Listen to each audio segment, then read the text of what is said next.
अस्सलामुअलैकुम, आप देख रहे हैं बोल्ड न्यूज हेडक्वार्टर्स। मैं हूं सुमैया रिजवान, मैं हूं मुदस्सिर इकबाल और मैं हूं शाइस्ता शहजाद। हेडलाइंस आपने जानी, बुलेटिन में बात होगी।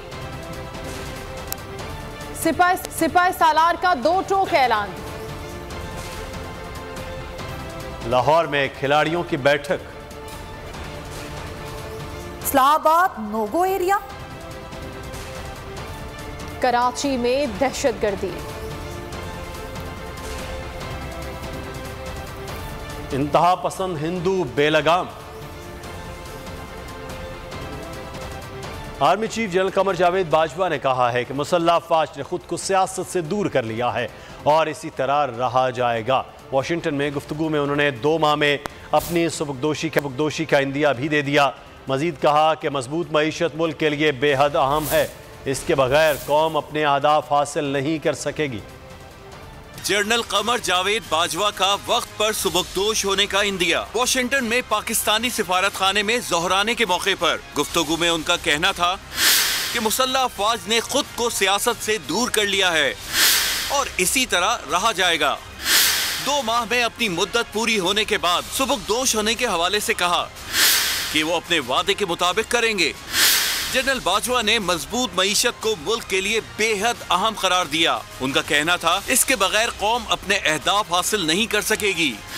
बीमार मईशत को बहाल करना मुआशरे के तमाम तबकात की अवलीन तरजीह होनी चाहिए। आर्मी चीफ ने पाकिस्तानी सिफारतकारों से कहा कि मजबूत मईशत के बगैर कोई सिफारतकारी नहीं हो सकती। सिपाही सालार का दौरा अमरीका। Army chief general Qamar Javed Bajwa से अमरीकी वजीर दिफा और मुशीर कौमी सलामती की मुलाकातें हुई। बाहमी दिलचस्पी के अमूर, इलाकाई सिक्योरिटी की सूरत हाल पर तबादला ख्याल किया गया। सालार का दौरा अमरीका। आर्मी चीफ से अमरीकी वज़ीर दिफा और मुशीर कौमी सलामती से मुलाकातें, इलाकाई सिक्योरिटी पर तबादला ख्याल किया। ISPR के मुताबिक आर्मी चीफ से अमरीकी नायब वज़ीर ख़ारजा की भी मुलाकात हुई। मुख्तलिफ शोबों में 2 तरफ़ा ताउन पर भी तबादला ख्याल किया गया। आर्मी चीफ ने सलाह मुतासरीन की इमदाद और बहाली में अमरीकी ताउन पर तशक्कुर का इज़हार करते हुए कहा कि आलमी शराकतदारों के ताउन से मुतासरीन की जल्द बहाली मुमकिन होगी। मुलाकातों में तारीख़ ताउन को मज़ीद बेहतर बनाने के अज़्म का इज़हार किया गया। आर्मी चीफ ने फ्लोरिडा में समंदरी तूफान से तबाही और अमवात पर ताज़ियत की। आर्मी चीफ ने कहा समंदरी तूफान के नुकसानात और मुतासरीन के दर्द को समझते हैं। पाकिस्तान मौसमियाती तब्दीली के ऐसे ही असरात से 2-4 है। और अब बात करेंगे लॉन्ग मार्च की। तो लॉन्ग मार्च की भरपूर तैयारियां। इमरान खान के खिलाड़ियों को वार्म अप करने के लिए लाहौर में बैठक। हुकूमत मुखालिफ मार्च पर मुशावरत की। पार्टी रहनुमाओं को अहम टास्क दे दिया। ओहदेदारों से गुफ्तगू में कहा कि हकीकी आज़ादी मार्च से मुतालिक अहम कार्ड मेरे सीने से लगे रहेंगे। मार्च का आगाज कहाँ से होगा, वक्त जगह का तयन मैं करूँगा। इमरान खान ने गुजरावाला, गुजरात, लाहौर और साहिवाल डिवीजन के पार्टी ओहदेदारान से हल्फ भी लिया। लाहौर कितना मजबूत है, मुखालफिन किस हद तक मुसाहमत कर सकते हैं। लॉन्ग मार्च की फाइनल कॉल से पहले इमरान खान ने सियासी मरकज लाहौर को बना लिया। मार्च के लिए कैसे निकलना है, क्या तैयारी करनी है। सराय के मुताबिक इमरान खान ओहदेदारान को अहम हिदायत देंगे। वस्ती पंजाब की सदर डॉक्टर यास्मीन राशिद और हम्माद असर समेत ज़िले सुदूर व अरकान असम्बली और दीगर ओहदेदारान भी शिरकत करेंगे। 3 बजे सपहर पंजाब काबीना का मुमकिन लॉन्ग मार्च की तैयारियों के हवाले से मुशावरती इजलास भी मुनक्किद किया जाएगा, जिसके बाद इमरान खान इस्लामाबाद के लिए रवाना हो जाएंगे। इमरान खान और आवाम से खौफजदा शहबाज सरकार ने इस्लामाबाद को मकबूजा इलाका बना दिया।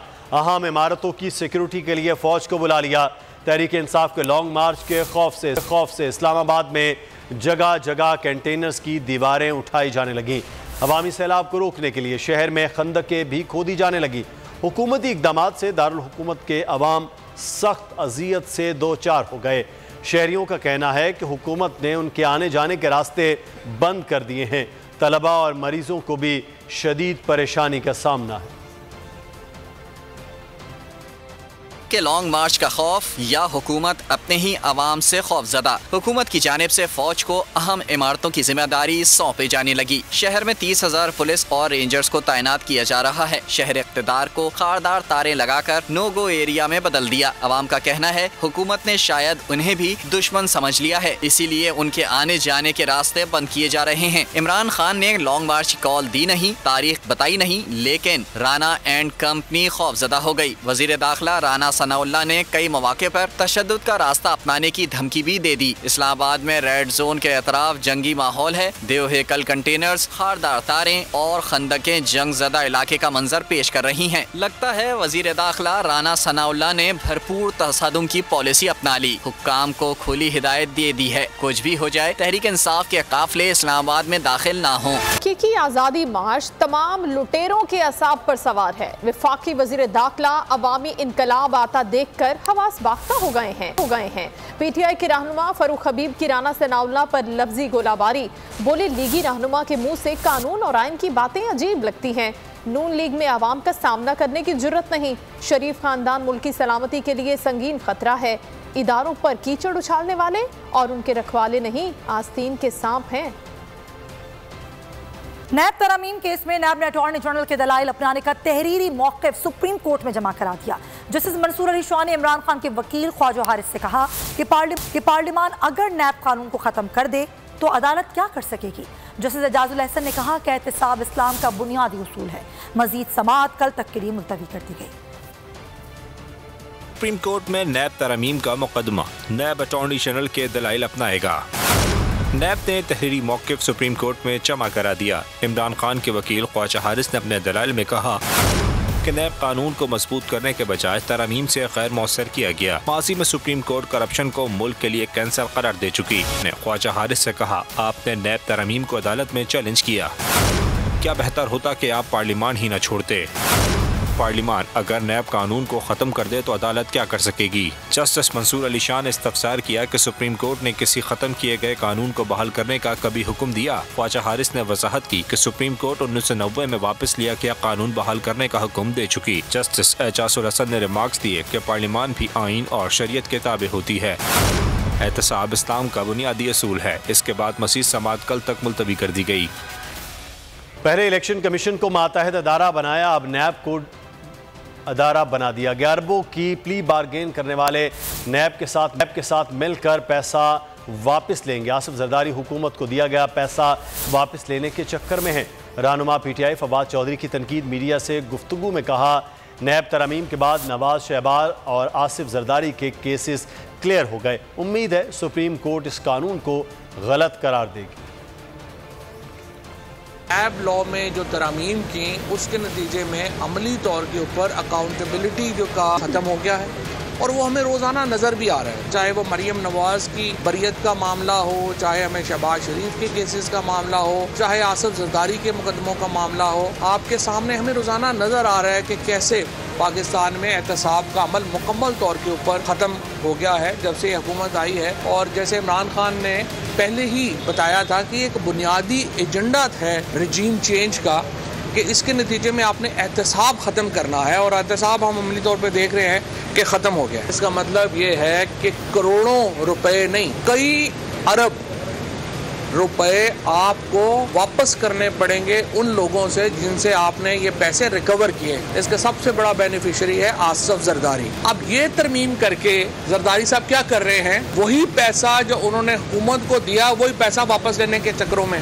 रहनुमा नून लीग जावेद लतीफ कहते हैं, सदर ममलिकत किस हैसियत से फरीकैन को मुज़ाकरात की मेज़ पर ला रहे हैं। फवाद चौधरी हमें मुज़ाकरात में किस हैसियत से बिठाने की बातें कर रहे हैं। प्रेस कॉन्फ्रेंस में उन्होंने कहा कि इमरान खान इदारों को दबाव में लाना चाहते हैं। कौम अब किसी को लाडला बनाना कबूल नहीं करेगी। उनका कहना था कि नवाज शरीफ ने नाइंसाफ़ी को अदालतों में भुगता है।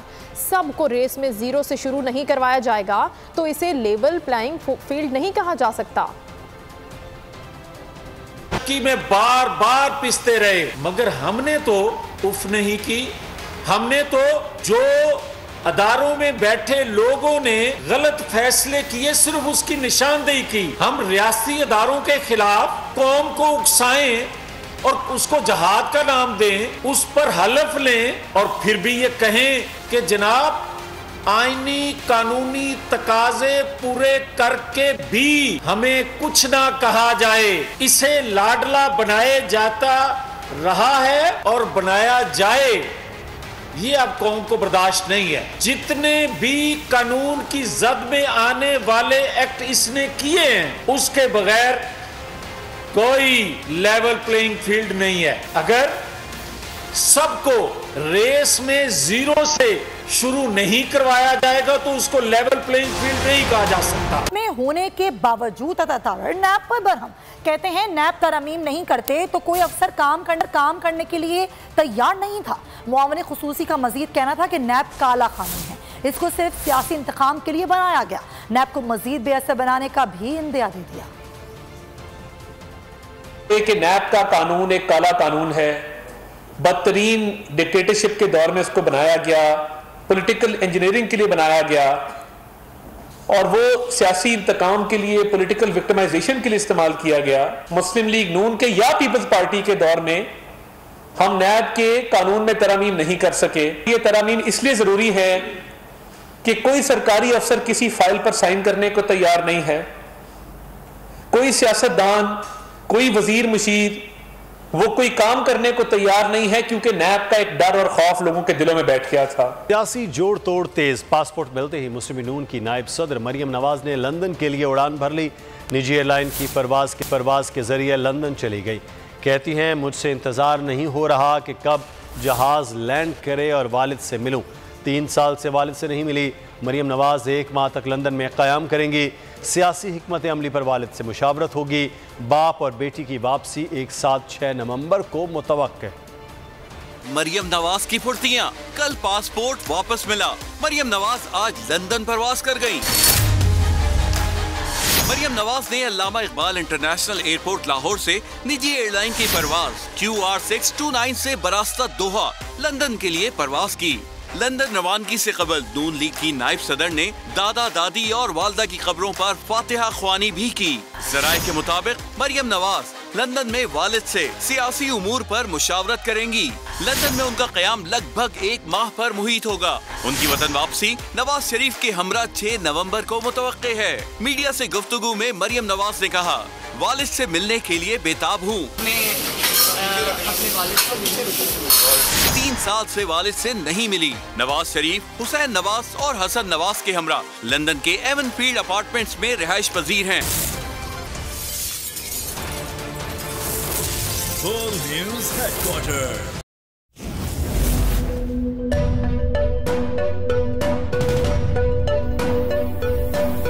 यहाँ सबको सिर्फ 1 मिनट मिलेगा।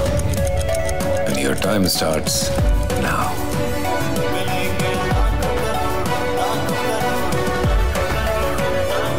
लाखों करोड़ों बस 1 मिनट में। जीतो 1 मिनट में, जीतो 1 मिनट में, जीतो 1 मिनट में, जीतो 1 मिनट में।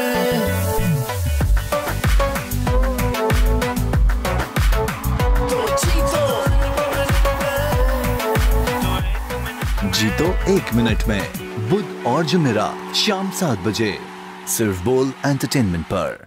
इंटरनेशनल मीडिया पर बोल छा गया। बोल बना हक और सच की आवाज। पाकिस्तान में बोल न्यूज को बंद क्यों किया जा रहा है? इंटरनेशनल मीडिया और अमेरिकी काउंसिल ऑफ फॉरेन रिलेशन समेत हर प्लेटफॉर्म पर बोल न्यूज के चर्चे। बोल न्यूज की हक और सच की आवाज बंद करने पर सवालात उठाए जाने लगे।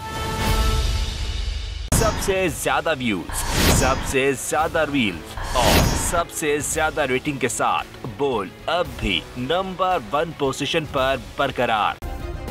सब्सक्राइब करें और बेल दबाएं ताकि कोई खबर रह न जाए।